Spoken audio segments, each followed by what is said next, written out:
Ever been in a conversation where someone starts throwing around car terms like 300 horsepower, turbocharged engine, or front-wheel drive train, and you just nod along, pretending you totally get it? Yeah, we've all been there. The world of cars has its own language, and if you don't speak it, things can get real confusing real fast. But don't worry, you're in the right place. Welcome to Autosphere, where we make cars simple, fun, and easy to understand. Today we're going to break down those tricky car terms. What exactly is CC? What does RPM mean? And why do people care so much about horsepower? By the end of this video, you'll know all these terms and more, so you'll never feel lost in a car conversation again. And trust me, this isn't going to be one of those boring, complicated explanations. We're keeping it simple, fun, and straight to the point. Even if you've never popped open a car hood in your life, you'll still get it. So buckle up, get comfortable, and let's hit the road.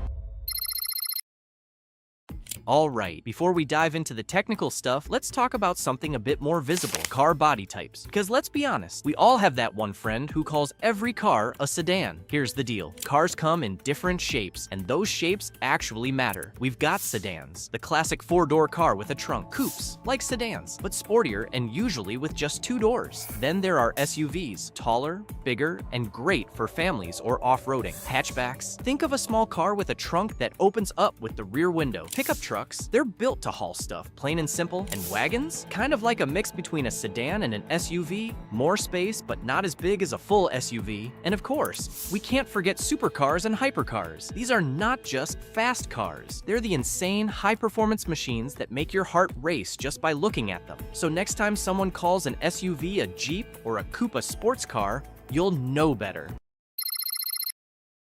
Let's talk about the heart of every car, the engine. Ever looked at a car spec sheet and felt like you were reading an alien language? 2.0-liter four-cylinder, 180 horsepower, 250 newton-meters torque. What even is that? Well, buckle up, because I'm about to make it simple. Let's start with CC, which stands for cubic centimeters. It's just a fancy way of saying how big your engine is. Think of it like soda bottles. A 1.0-liter engine is like a small bottle. A 3.0-liter engine? That's a big one. The bigger the engine, the more power it usually has. But size isn't everything, because here comes horsepower. Horsepower is all about speed. Imagine having horses pulling your car. 1 horsepower equals 1 horse doing the work. So if you've got 200 horsepower, that's 200 horses under your hood. Sounds cool, right? But power alone won't get you moving. You need the right force behind it. That's where torque comes in. Torque is the muscle of your engine. If horsepower is how fast your car can go, torque is what gives it the push to get moving. Ever seen a sports car take off super fast? That's high torque in action. That's also why trucks have so much torque. It helps them tow heavy loads without breaking a sweat. Now, let's talk about RPM, revolutions per minute. Simply put, this tells you how fast your engine is spinning. Ever hit the gas and hear your engine roar? That's because the RPM is increasing. More RPM usually means more power, but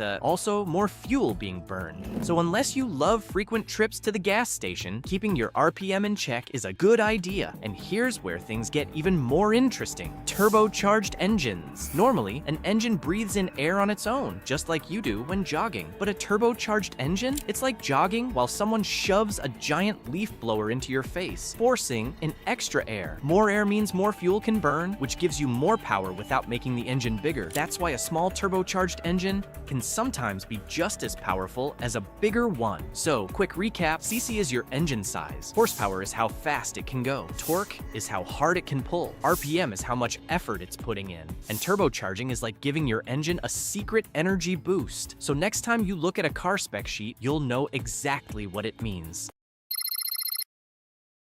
Alright, so now you know what makes a car powerful. CC, horsepower. Torque, RPM, turbocharging. But here's the thing, all that power is useless if it doesn't reach the wheels properly. And that's where transmission and drivetrain come in. Think of your engine like a muscle. It generates power. But just like in a gym, if you don't use the right form, all that strength is wasted. The transmission is what makes sure your engine's power is delivered to the wheels in the best possible way. So let's break it down, starting with the two main types of transmissions, manual and automatic. And no, this isn't just about which one makes you cooler. A manual transmission is the old school way of driving. You shift gears yourself, using a clutch pedal and a gear stick. It gives you more control over the car, can be more fun to drive. And bonus, it usually makes you look like you know what you're doing. It also means more work because you're constantly shifting gears, especially in traffic. So if you like your left foot and right hand getting a workout, this one's for you. An automatic transmission, on the other hand, does all the gear shifting for you. No clutch, no shifting. Just press the gas and go. It's easier, smoother, and perfect for stop-and-go traffic. That's why most modern cars are automatic. But here's the twist. Not all automatics are the same. There's the traditional automatic, which uses a torque converter to switch gears smoothly. Then you've got CVTs, or continuously variable transmissions, which don't have fixed gears at all. They just adjust power smoothly, like a sliding scale. And then there are dual clutch transmissions, DCTs. These shift super fast, making them perfect for sports cars. So if you ever see a car ad bragging about its quick shifting DCT, now you know why. Alright, so the transmission decides how power is sent, but where that power goes. That's all about the drivetrain. And if you've ever heard terms like RWD, FWD, AWD, or four-wheel drive and just nodded like you understood, don't worry, I've got you. Most everyday cars are FWD, front-wheel drive. This means the engine sends power only to the front wheels. It's cheaper to make, more fuel efficient, and works well in normal driving conditions. But if you've ever floored it in a front-wheel drive car and felt the steering wheel go wild, yeah, that's torque steer. Then we have RWD, rear-wheel drive. Instead of pulling the car from the front, it pushes it from the back. This gives better balance and handling, which is why sports cars and performance vehicles love RWD. But in rain or snow, good luck, because without weight over the back wheels, traction can be a nightmare. And then there's a WD, all-wheel drive. This one's like the best of both worlds. It automatically sends power to all four wheels when needed, giving you better grip in slippery conditions. That's why AWD is popular in SUVs and performance cars. But it's also heavier and less fuel efficient, so there's a trade-off. Finally, we have 4WD, four-wheel drive. This is like AWD's tougher, rougher cousin. It's designed for serious off-roading, sending power equally to all four wheels when activated. If you like climbing mountains in your truck, this one's for you. So, quick recap, manual versus automatic decides how you change gears, while FWD, RWD, AWD, and 4WD decide where the power goes. And now, you actually know what these terms mean, instead of just pretending. Alright, so we've covered power. We've covered how that power reaches the wheels. But here's the thing, none of that matters if you can't stop in time, or if your car handles like a shopping cart on a downhill slope. So let's talk about braking and handling, because knowing how your car stops and stays in control is just as important as knowing how fast it goes. First up, brakes. You press the pedal, the car slows down. Simple, right? Well, not exactly. There's a lot going on behind the scenes. And if you've ever heard terms like ABS, brake fade, or disc versus drum brakes, and just nodded along, don't worry, you're about to actually get it. Let's start with ABS, anti-lock braking system. Ever slammed the brakes hard and felt that weird vibration in the pedal? That's ABS doing its job. Instead of the wheels locking up and turning your car into a sled, ABS pulses the brakes super fast. This helps you maintain control instead of just skidding straight into trouble. So yeah, ABS, lifesaver. But even with ABS, your brakes can still get tired. That's called brake fade, when your brakes overheat and don't work as well. Imagine running a sprint and then immediately trying to do it again. Your legs feel weaker, right? Same with brakes. The hotter they get, the less effective they become. That's why performance cars have ventilated disc brakes.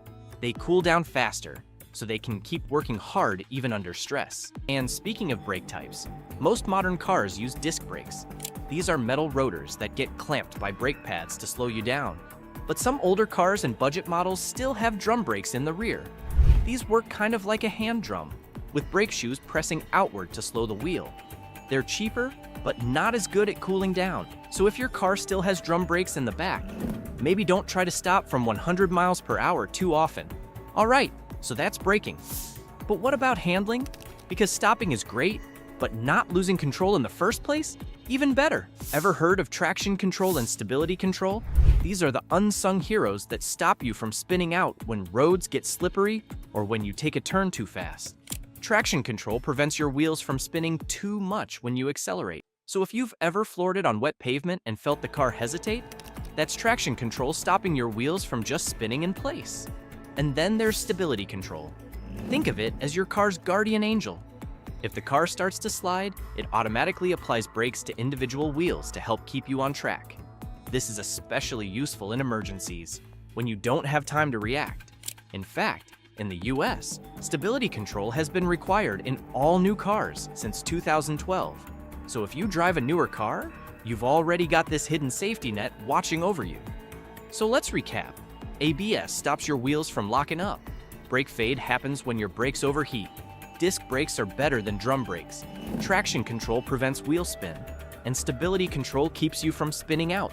Sounds like a lot, but now you actually know what all those warning lights on your dashboard mean.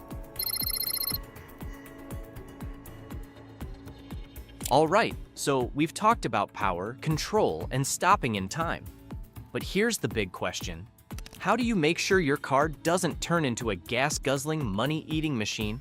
Because let's be real, fuel prices aren't exactly our best friends. So let's talk about fuel efficiency and maintenance basics. How to keep your car running smoothly and save some serious cash while you're at it. First up, MPG, or miles per gallon.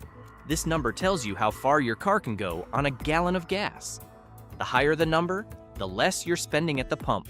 Simple, right? But here's the thing. That official MPG on your car's sticker? Yeah, that's under perfect conditions. Flat roads, no traffic, no AC blasting on full power. In the real world, your actual MPG depends on how you drive. Which brings us to some simple fuel-saving habits that actually work. First, easy on the gas pedal. Flooring it at every green light might feel cool, but it burns through gas like crazy. Instead, accelerate smoothly. Second, don't speed like you're in Fast and Furious. Most cars hit their best fuel efficiency around 50 to 60 miles per hour. Go faster, and you're just burning extra fuel for no reason. And third, check your tire pressure. Low tire pressure equals more resistance equals worse MPG. Oh, and ditch the unnecessary weight.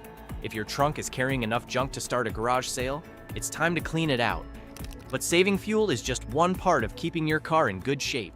If you want it to last, you need to keep up with basic maintenance. And don't worry, I'm not talking about rebuilding an engine, just the simple stuff that makes a huge difference. Number 1, oil changes. Your engine oil is basically its lifeblood. Over time, it gets dirty, thick, and just bad for your car. Stick to the schedule in your owner's manual, usually every 5,000 to 7,500 miles, and your engine will thank you. Number 2, air filters. A clogged air filter is like trying to breathe through a straw. Your engine needs air to burn fuel efficiently, so a clean air filter will better performance and better MPG. Number 3, brake pads. Worn-out brake pads don't just make that horrible squeaking noise, they also make stopping your car harder. If your brakes are making weird sounds or feel soft, get them checked before it's too late. And finally, check your battery. A dead battery is the worst surprise, especially when you're running late. Most car batteries last about 3 to 5 years, so if yours is getting old, might be time for a new one before it leaves you stranded. So there you have it. You've just gone from barely understanding car talk to actually speaking the language of cars. Now, when someone throws out terms like RPM, torque, AWD, or brake fade, you won't just nod along. You'll actually get it. And hey, if this video helped, drop a like and maybe even share it with someone who still thinks MPG stands for more pizza guys.